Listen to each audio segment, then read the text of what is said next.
So our next speaker, I think, needs no introduction. You've just re-elected her.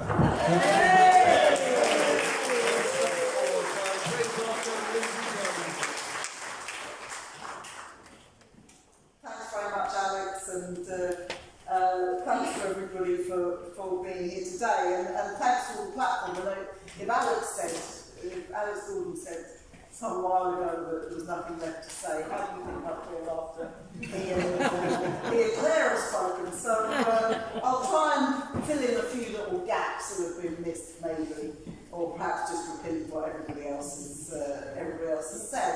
I wanted to just start with the fact, and it's a remarkable fact if you think about it, that peace has become a dirty word in this country. That as soon as you talk about peace, as soon as you talk about the idea that wouldn't it be good if people weren't killing each other in Ukraine or in Yemen or anywhere else, in all the African countries, in Mali and all the different places where this is going on, you're accused of, at best, kind of woolly liberalism and not understanding the realities of the world, or you're accused of being a Putin apologist, or you're accused of just not recognising the importance of the humanitarian interventions that supposedly we've been carrying out so successfully for so many decades. And I think it's worth us remembering why peace is such a dirty word at the moment. And it is because there are so many vested interests who have such an interest in keeping this war going and in keeping future wars going. Claire referred to the level of arms spending worldwide, over $2 trillion last year. That was up 3.7% worldwide on the year before. It's been going up, I think, for the last 8 years. And I think I'm right in Europe in saying that in Europe itself, which of course is very centrally involved in arming Ukraine, it's gone up something like 13 or 14%. Now this is a huge interest in keeping war going. There is nobody greater concerned about war than the arms companies. Their share prices have gone up dramatically over the last year. Such is the interest in war in Ukraine that British Aerospace is building their own factory there just so they can cut out all this inconvenient having to transport weapons from Britain via Poland to Ukraine. This is what's going on all the time. And of course, it's not just about those people, it's also about the people who have also brought us to the edge of disastrous climate change. It's also the people who have brought us record levels of poverty. It's also people who brought us the million homeless in Europe and the devastating consequences of poverty in this country, in the United States, who brought us the cost of living crisis. These are the people who also support the war, almost to a man and a woman. You look at it, these are the same people who justify cuts in pensions, cuts in benefits, cuts in all these things, but who also justify we've got to spend much, much more on weapons, we've got to spend much, much more on armies. Paul Mason, who hasn't had much of a mention today because Andy Fisher has kind of taken his place, at least temporarily, wants British defence spending to rise to 5%. Wow. 5% of GDP. Now that is a huge, it's more than double what it is now. And what he's saying is, and he says it very openly, he says that people have to accept this because you go on about the health service, you go on about education, but you won't get any of these things if the Russians win. That's basically the argument. So we have to defeat them, and then everything will fall into place, and no doubt we'll get a fantastic health service after that. And immediately, of all the people who've been wounded and injured as a result of the wars that we've been involved in. And it's also, of course, a way of deflecting from the deep unpopularity of the present government, and I venture to add, even the leader of the opposition, who isn't as unpopular as the government, but that's only because he's not in government. It probably won't take very long until he is. So this is also a bipartisan policy, and very, very much a bipartisan policy. We see this over many, many things. But one of the notable things about the attacks on Stop the War, and we've always had the military turned out onto Newsnight and everything to attack stop the war and to attack MPs who stand up for peace and who do all these sorts of things. But we're now getting this, as people know, from the Labour leadership, from the silence of the Labour left MPs, and I'd just like to pay credit to Claudia and Jeremy Corbyn for the great work that they continue to do in speaking out against the war, and they are completely alone among left.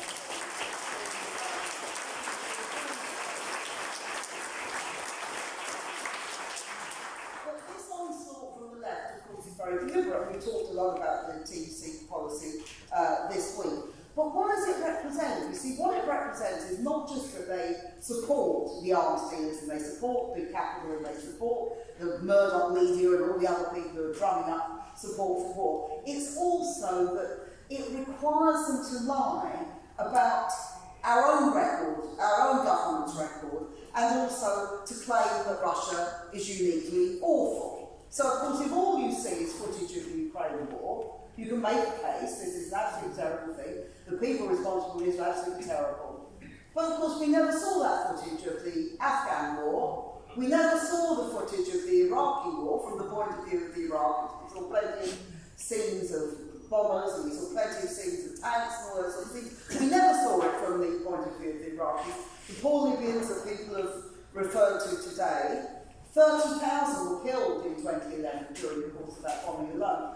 Untold numbers have died as a consequence of the war, the continuing civil war, the terrible catastrophes that are happening now. And that is a direct result of what we've seen since the bombing. And so they have this vested interest in wanting to continue to make all these cases. And now you have a situation, I see that the Prime Minister, or the former Prime Minister of Finland, has now left politics in Finland to join the Tony Blair Foundation, which just after they've taken Finland into NATO. Now these are connections which are quite deliberate, quite sinister in a way. The fact that Alistair Campbell has written a book asking the question of why people are so disillusioned with politics in Britain in the 21st century, which I presume doesn't take his role as lying about the weapons of mass destruction in Iraq into account. Again, it tells you something quite sinister about the narrative that is going on, and that they have to push back against the success that we had over those wars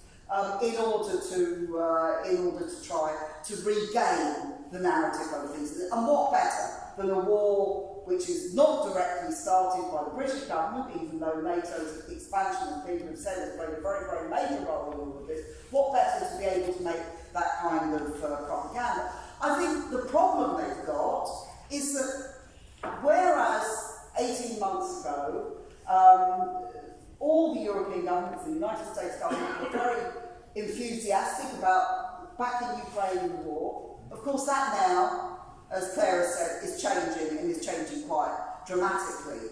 There's obviously a lot of tension between the United States military and the Ukrainian military. There's obviously a lot of talk about what went wrong, who's blaming who. And this is because the war is going not as they expected it to go. They thought that pouring all these weapons in, and there are absolutely horrific amount of weapons, but also the nature of the weapons, the cruise missiles, depleted uranium, all the different things that are being used, which normally people on the left would be horrified. If you've got British cruise missiles used as they were this week and as an attack on Russian ships in the Black Sea, that would normally result in all sorts of people on the left saying how terrible we've got to stop these weapons being used. How terrible the depleted uranium, which causes damage not just to the existing generation but successive generations. How terrible that's been used. Not a word, because they bought the whole argument that this war is justified and that therefore it's a noble war,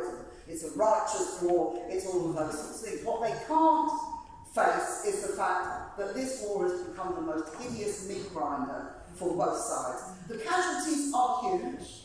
The casualties, and the Ukrainians now admit this, that their initial counter-offensive, they lost so many people, they had to essentially abandon that style of counter-offensive. Embarrassingly for the European states, a whole number of Leopard tanks and other material was seen burnt out and blown up, because, surprise, surprise, just having the equipment in the war doesn't mean that you win the war. And even if you think you will win the war, you're going to do it at the most terrible cost. So what have you got in Ukraine? You've got a war of attrition, which is like the First World War in terms of the individual battles. If you look at Bakhmut, if you look at the many ones that are going on, if you look at what is happening with desertions and people fleeing the country, particularly to Romania, where people are fleeing in dangerous conditions across the mountains, this has grown very, very substantially because there are growing numbers of people, even in Ukraine, who do not want this war.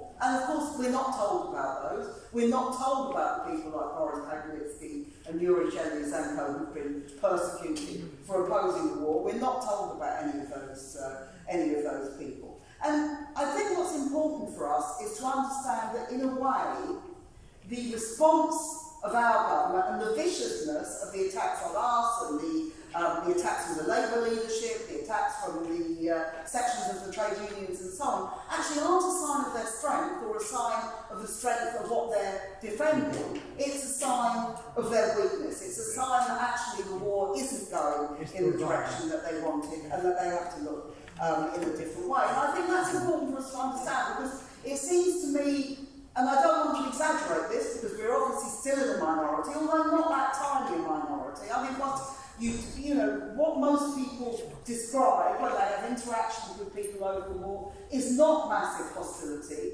to what we're arguing, but maybe people don't know about it, maybe they don't know all the arguments, and when you actually conduct these arguments, you can begin to win them. And it seems to me the tide is turning a little bit in this respect. The Americans are worried about their election next year, and if you look at the opinion polls in the United States, it's very much divided on party lines, but the truth is that the majority of people in the United States, according to polls, don't want any more weapons being sent to Ukraine, don't want any more aid being sent to Ukraine. If you look at what is happening in Europe, in Germany, in France and in Italy, you've got quite sizable opposition to what is going on and a desire to end the war. So it seems to me that is going to grow. And I think it's going to grow in this country. And I think what's very encouraging about the conference today is that it's an opportunity for us to begin to kind of organise our arguments and our activity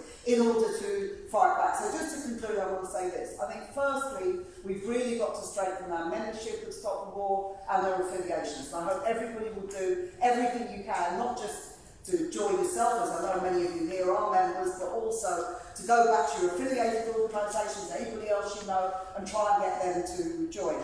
Our trade union network is incredibly important. We're hoping to have another conference, we're a very successful one, but a working conference maybe later this year, or certainly at the latest beginning of next year, where we can begin seriously to organise a fight back against the GMB and the right-wing agenda inside the trade union. And then finally, there's a question of ideas.